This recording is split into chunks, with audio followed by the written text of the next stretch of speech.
Hello everyone, शैवेद्या के YouTube channel पर आप सभी का स्वागत है। इस वीडियो में हम बात करेंगे यूनियन बजट 2021 की, which is the first digital budget of India. तो स्टार्ट करते हैं कुछ बेसिक डिटेल्स के साथ, जैसे कि बजट बनाता कौन है। फिनेंस मिनिस्टर और प्राइम मिनिस्टर तो मेन होते ही हैं, इनके साथ साथ यूनियन कैबिनेट और कुछ गवर्नमेंट मिनिस्ट्रीज़ और डिपार्टमेंट्स के भी ओपिनियंस और व्यूज़ को कंसिडर किया जाता है। देन जाकर एक बजट को पूरी तरह से प्रिपेयर किया जाता है। इंडिया के यूनियन बजट को हर साल फरवरी के फर्स्ट डे पर अनाउंस किया जाता है। तो इस साल भी 1 फरवरी 2021 को यूनियन बजट को अनाउंस किया गया। पार्लियामेंट स्पीकर जो थे वो रहे मिस्टर ओम बिरला, और presenter of budget that means जिन्होंने बजट प्रेजेंट किया वो थी इंडिया की finance minister Mrs Nirmala Sitharaman. बात करते हैं बजट के हाइलाइट्स की, कुछ ऐसे मेजर पॉइंट्स की, कुछ ऐसे की पॉइंट्स की जो इस बार बजट में बोले गए। तो first is enhance allocation for roads and highways and positive for cement stock. Firstly जो सबसे ज़्यादा ध्यान दिया गया है वो इंफ्रास्ट्रक्चर के ऊपर दिया गया है। इस बजट में काफ़ी नए रोड और प्रोजेक्ट्स के बारे में बात किए गए हैं। सरकार ने 25,000 करोड़ वेस्ट बंगाल, 65,000 करोड़ केरला और 3400 crore Assam road and highways के लिए अलॉट किए हैं। सरकार के अकॉर्डिंग मार्च 2022 तक 8500 किलोमीटर्स का रोड कंस्ट्रक्शन और 11,000 किलोमीटर्स का हाईवे कंस्ट्रक्शन कंप्लीट हो जाएगा। बात हुई है कंस्ट्रक्शन की और रोड्स की, तो let me tell you about vehicle scrapping policy, जिसके अंडर हर पर्सनल व्हीकल जो कि 20 साल से पुराना है और हर कमर्शियल व्हीकल जो कि 15 साल से पुराना है उसको एक फिटनेस सर्टिफिकेट लेना पड़ेगा ऑन रोड होने के लिए। अब बात करते हैं अपने सेकंड मेजर पॉइंट की, विच इज़ अबाउट टैक्सेस। कोई भी न्यू टैक्स इंट्रोड्यूस नहीं हुआ है इस बार बजट में, बट कुछ चेंजेस हैं जो कि मैं आपको बता देती हूँ।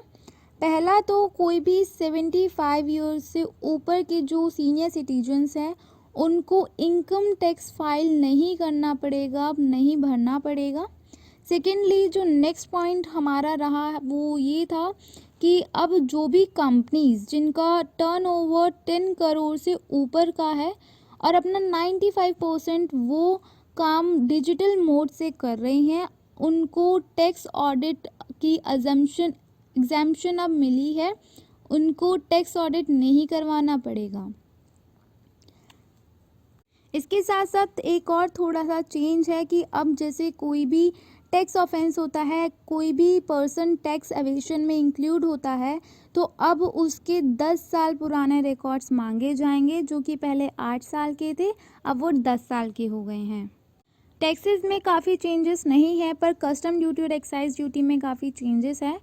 सो our third point is major cuts on excise duty and custom duty only.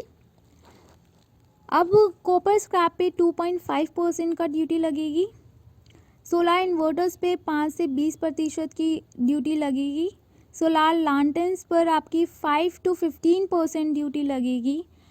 सारे प्रोडक्ट्स जो कि नाइलॉन प्रोडक्ट होंगे उन पे 5% कस्टम ड्यूटी चार्ज किया जाएगा।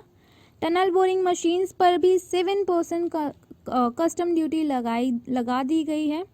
कॉटन जिस पे पहले कोई भी कस्टम ड्यूटी एक्साइज ड्यूटी नहीं थी, अब उस पर भी 10% कस्टम ड्यूटी लोगों को देनी पड़ेगी।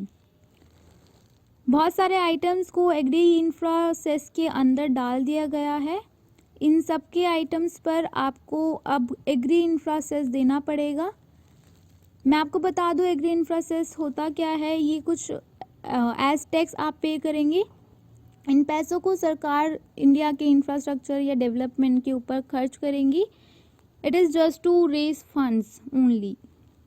फंड रेजिंग के लिए गवर्नमेंट ने एग्री इंफ्रा सेस के साथ साथ काफ़ी ज़्यादा डिसइन्वेस्टमेंट की भी बातें कही हैं। तो हमारा 4 पॉइंट यही है, more disinvestment in the PSU sector. Total 1.7 lakh crore की डिसइन्वेस्टमेंट सरकार का टारगेट रहेगी। काफ़ी ज़्यादा सेल जो कि होगी IDBI bank, BPCL, container corporation, Neelachal Ispat Nigam limited, Pawan Hans air India. इसके साथ साथ गवर्नमेंट की ये प्लानिंग है कि कोई भी पब्लिक सेक्टर के 2 बैंक्स और एक जनरल इंश्योरेंस कंपनी को भी वो प्राइवेटाइज करेंगी, ताकि उससे फंड रेज हो सके और उनकी स्पेंडिंग्स बढ़ सके। इसी के साथ साथ गवर्नमेंट ने काफ़ी और प्रपोजल रखे हैं इकॉनमी के लिए, जैसे कि जिसमें से एक है जो अब स्टेट्स हैं वो अपनी GSDP that is growth state domestic product के अकॉर्डिंग जितना भी उनका होगा उसका 4% तक वो बोरोइंग्स ले सकती है। FDI लिमिट्स बढ़ा दी गई हैं, जो कि पहले 49% थी, अब वो 74% कर दी गई हैं। अब जो इंश्योरेंस होता है दैट इज़ डिपॉजिट इंश्योरेंस होता है वो 1 लाख से 5 लाख तक कर दिया गया है। अब बैंक्स को डिपॉजिटर्स के 5 लाख रुपीज़ तक का इंश्योरेंस करना पड़ेगा। नाउ लास्ट इज़ LIC का IPO जो कि इस साल आएगा, वो काफ़ी अच्छा रहने वाला है इकॉनमी के लिए भी और गवर्नमेंट के लिए भी। इकॉनमी के साथ साथ लेमैन के लिए, आम आदमी के लिए भी काफ़ी नई योजनाएं स्कीम्स बनाई गई हैं, इंट्रोड्यूस की गई हैं इस साल बजट में। जो पहली योजना है, जो स्कीम है, वो है PM आत्मनिर्भर स्वास्थ्य भारत योजना, जिसके अंदर सरकार ने 64,180 करोड़ रुपीज़ अलॉट किए हैं। 70,000 विलेजेस में वेलनेस सेंटर्स बनाए जाएंगे इस अमाउंट से, जिससे स्वस्थ भारत बनेगा।